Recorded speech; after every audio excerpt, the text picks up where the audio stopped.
Each year, 110,000 men, women, and children receive life-saving organ transplants in the United States, and that includes nearly 700 New Mexicans alone.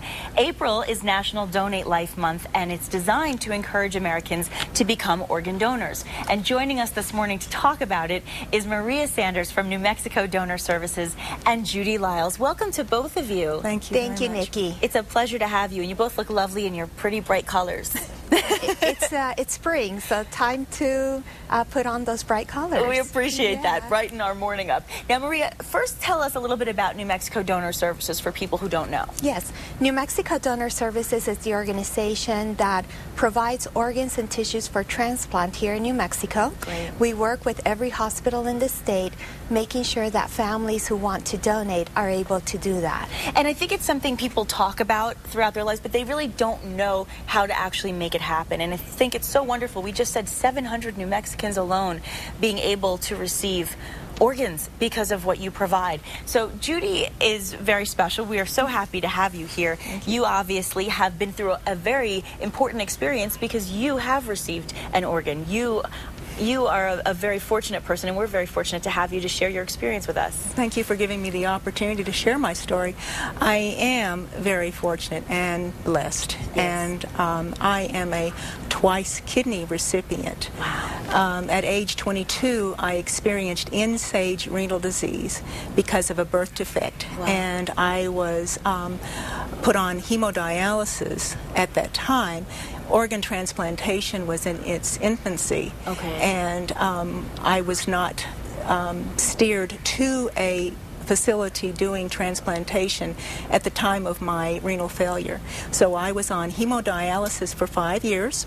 That involved being hooked up to a machine that cleaned my blood, did the function of the kidneys, 4 to 6 hours, 3 days a week. Wow. It interfered with my career at the time, so I was not able to work, but fortunately I'd been married for 18 months, a very supportive husband. Nice. But it didn't stop me from living as normal a life as possible.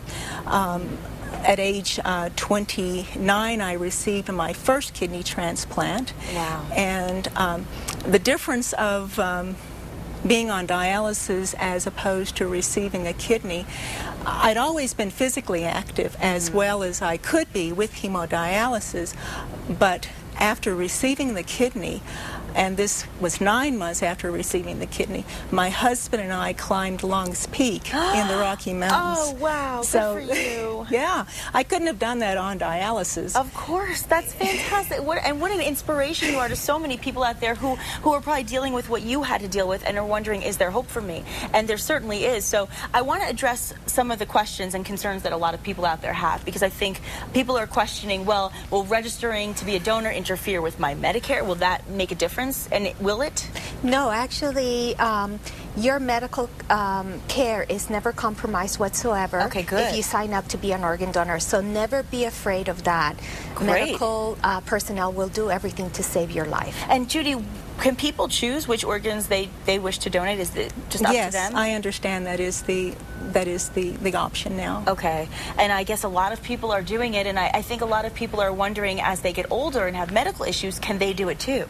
Our oldest donor has been 93 years old. Really? So until you get into your 90s, please go ahead and register to be a donor. There may be somebody's life that you may be able to save. And we have a perfect example right here, our beautiful woman in blue. And I want to let everybody know how they can sign up to be an organ and tissue donor. All you need to do is log on to www.nmdonor.org. New Mexico Donor Services is located at 1609 University Boulevard Northeast in Albuquerque, and the number to call 505-843-7672. Again, it's www.donatelifenm.org.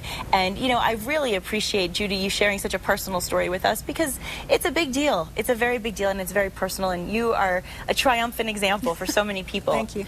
Of what their choices can do for someone else. And I guess you get to see that every day. I get to see that every day. It's and it wonderful. Must be very rewarding, huh? It really is. Well, Maria Judy, thank you so much for joining us today, and continued good health for you. I wish you only the best always. Thank you very much. Thank you. And coming up next, we're heading into the kitchen with the hottest new TV host around. Southwest Hot Chefs and Restaurants' Ginger T. Rex is cooking with us after the break.